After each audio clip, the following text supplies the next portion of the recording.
What's up, everybody? It's your favorite decals, favorite nerd, and today we are looking at the NewAge Grimlock toy deco version. Of course, on loan to me from Robert D. We're also going to have a discussion later on comparing this and the Toon version, but we have to talk about this guy first in order to do so. The reason why I said decals is because if you remember, like the G1 like came with like a sticker sheet that you put on, and actually my dad used to call them decals, and for some reason it always made it seem fancier to me than stickers, and my dad used to apply them too, which is pretty cool, I guess. Anyway, let's go ahead and talk about this guy, but in order to do so, we need to talk about accessories.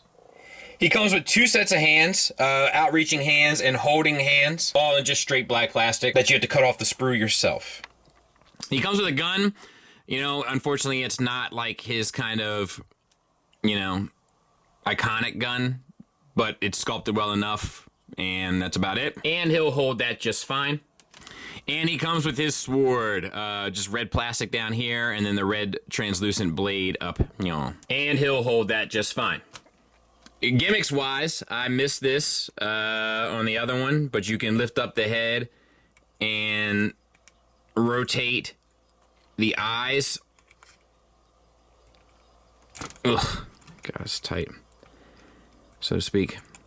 And then you can have the kind of red eyes instead of the blue eyes. You gotta just make sure it's perfectly square. And because it's so tight, it's a bit frustrating. There. And now you got the red eye Grimlock. And let's talk about the figure. We'll get in on the head sculpt for Dennis. Nice, looks good with the metallic red. I like the shape of the head, etc., etc. No issues. Has a ball peg for a joint, which gets you all the way up. It gets you a little bit down. It gets you the swivel. It gets you a confused Grimlock. No issues there. We have the wings here. They can arch back to get out of the way. We have the shoulders. They are on universal joints to get you up past 90 degrees, which is nice to see, plus the 360 around until you hit the backpack. We have a bicep swivel and a single hinged elbow.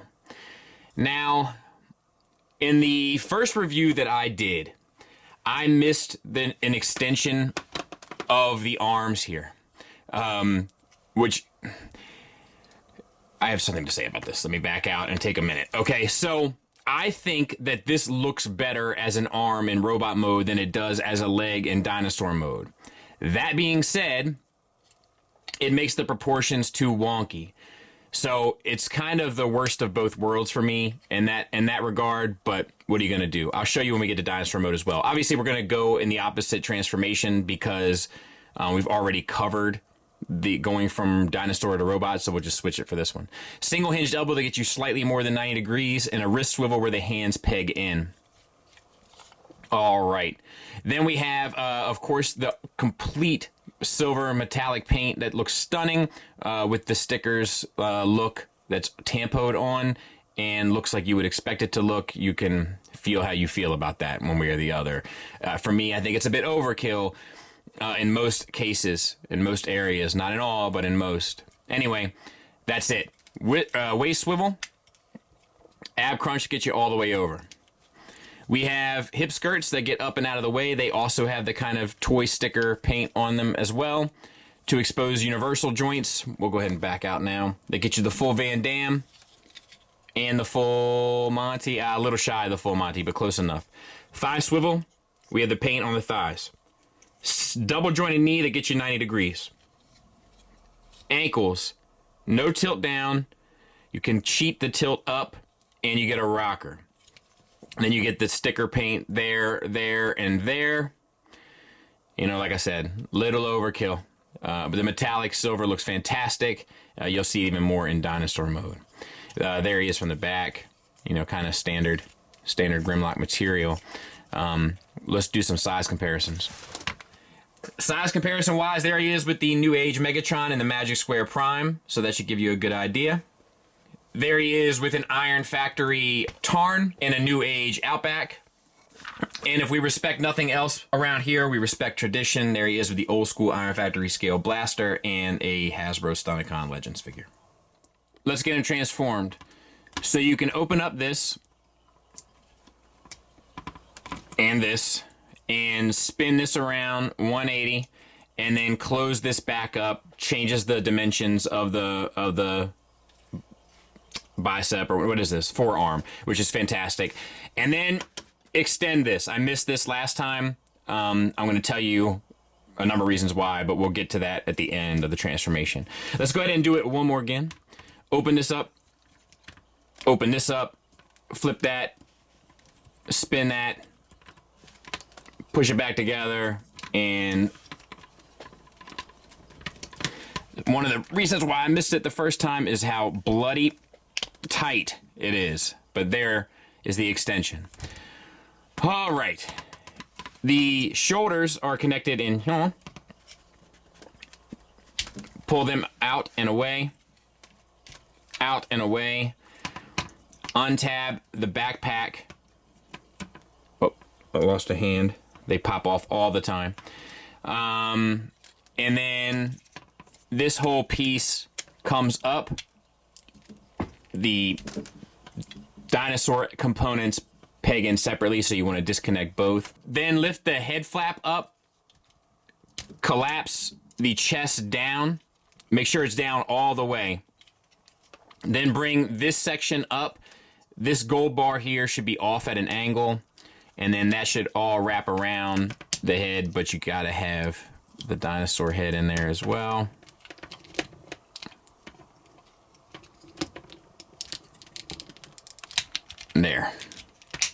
There we go.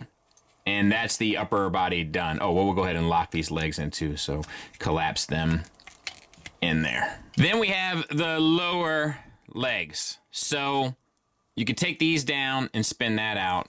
This tail needs to come out. The bottom section of this tail rotates 90 degrees, and then flip the tail end. And then this whole section, you can bring the thigh up, will also rotate because the tail needs to come out to the back, obviously, and all of this needs to come out to the front. And we're going to do the same thing on this side. Bring this down, flip this out, rotate this 90 degrees, bend the leg in, and then rotate it so that the tail can be freed from the other side of the thigh. And then collapse both of these.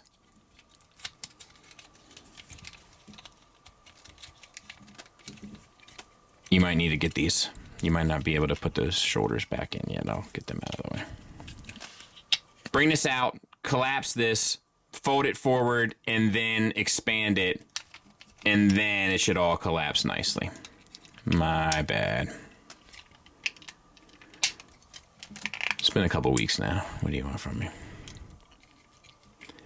And then this sits down into the gold plates, and then you can collapse the legs. Now, we have these like this. If you like this, cool. There's nothing wrong with that if you like the way that that looks. But I think I prefer it collapsed.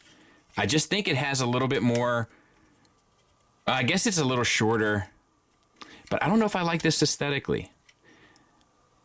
Like, it doesn't fix the elbow problem, and it's that awkward little space there. I don't think I can handle that. I think this, like, it makes it look a little cuter, but it also makes it look a little cleaner, but the proportions are wrong on it. So I get it. I think I just prefer this. So that's how I'm going to look at it. I'm the one that's got to look at it. And there it is in dinosaur mode. You know, and like, look, I think it raises a discussion point, right? Which we may get into on a different day about like decos and stuff and what they offer and what they mean. And perhaps this idea of extremes is not the right idea, that perhaps the right idea is to find some sort of balance, right? But anyway, we'll go over the articulation again. The jaw does move up and down. The head swivels. The head also moves up and down. The arms rotate at the shoulder, and then they also hinge in and out. There's no bicep swivel, and that's very, very, very limiting for what you can do with the arms.